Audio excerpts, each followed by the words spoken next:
Generación del 27. Las sin sombrero. Pintoras, poetas, ilustradoras, escultoras, pensadoras, novelistas, mujeres todas ellas grandes y artistas. En ocasiones la historia que viene en los libros no es la historia real, es la historia seleccionada por un autor. La historia tiene que completarse.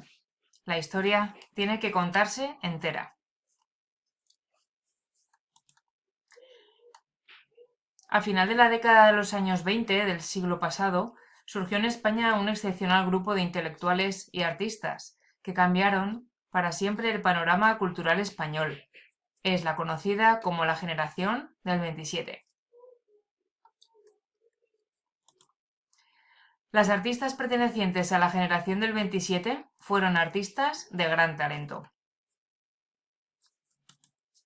Entraron sin complejos en el mundo artístico e intelectual de la época. A través de su arte desafiaron las estrictas normas sociales en la España de los años 30, una España lastrada por mentes anquilosadas. Su obra es decisiva para entender un país que nunca la reivindicó. La República, para la mujer moderna de aquella época, representó un doble despertar: el despertar a un marco político de libertades que ellas mismas construyeron y el despertar de la verdadera condición femenina. Nunca hemos tenido noticia de que formaran parte de la generación del 27. Sin embargo, si se les compara con algunos compañeros de esa generación, estarían al mismo nivel o incluso por encima de ellos. Esta generación del 27 eran impresores, sabían manejar una imprenta, y ellas también aprendieron a manejarlas.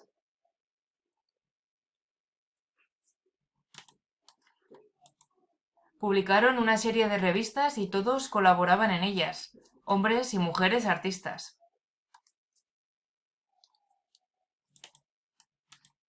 Colaboraron también juntos en tareas educativas tan importantes como las misiones pedagógicas. Pero, lamentablemente, Gerardo Diego en sus antologías excluía a las mujeres.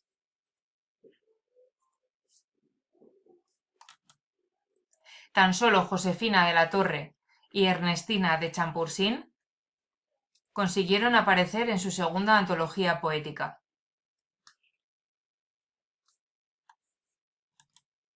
Conozcamos algunas de ellas.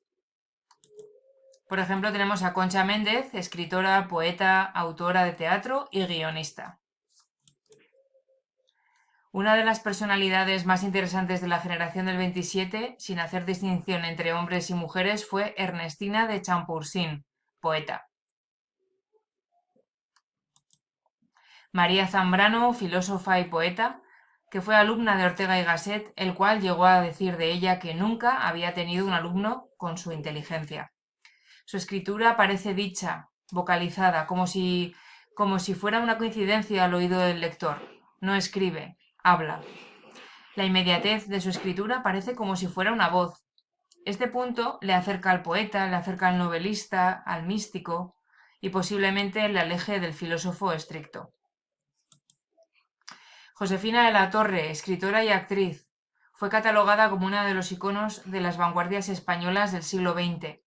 No llegó a exiliarse, fue una mujer muy polifacética y emprendedora. Rosa Chacel, escritora, en su novela Teresa en la España de los años 30, su propósito era muy claro sobre el papel de la mujer y la capacidad de la mujer para transformar un estado social determinado y una escala de valores. Maruja Mayo, gran pintora, su primera exposición la publicó en la Revista de Occidente. Se le podría considerar como la gran pintora del siglo, no tenía nada que envidiarle a una Frida Kahlo. Cuando volvió del exilio nadie la reconocía, cosa que nadie tampoco se explicaba con el éxito que tuvo en Argentina y Nueva York.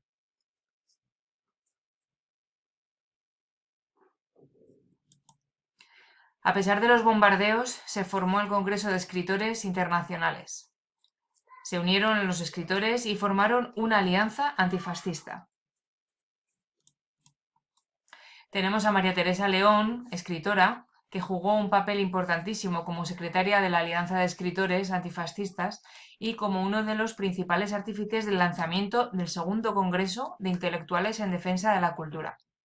Su labor como memorialista también fue clave, porque su obra Memorias de la Melancolía es uno de los grandes libros de la literatura española contemporánea. En ella nos cuenta lo que significó la España de la República desde el punto de vista de una mujer, lo unida que iba la libertad de la mujer a la libertad republicana, lo que significó la guerra y lo que significó el exilio.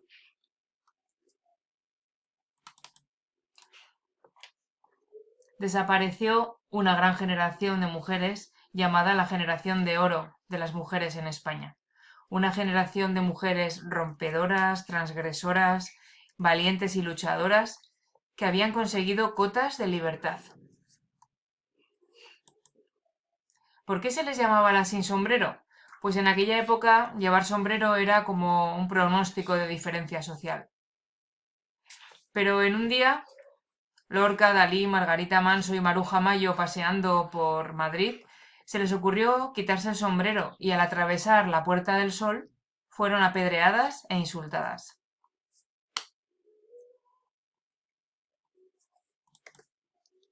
Ser exiliado durante 40 años de dictadura conllevó la marginación, el silencio, la postergación de todos estos autores. Pero en el caso de las mujeres fue aún peor, porque al hecho de ser exiliadas también se le unió el hecho de ser mujer. Y esto significó la inexistencia total en la historia de la literatura de su época. Por todo ello, muchas gracias a todas.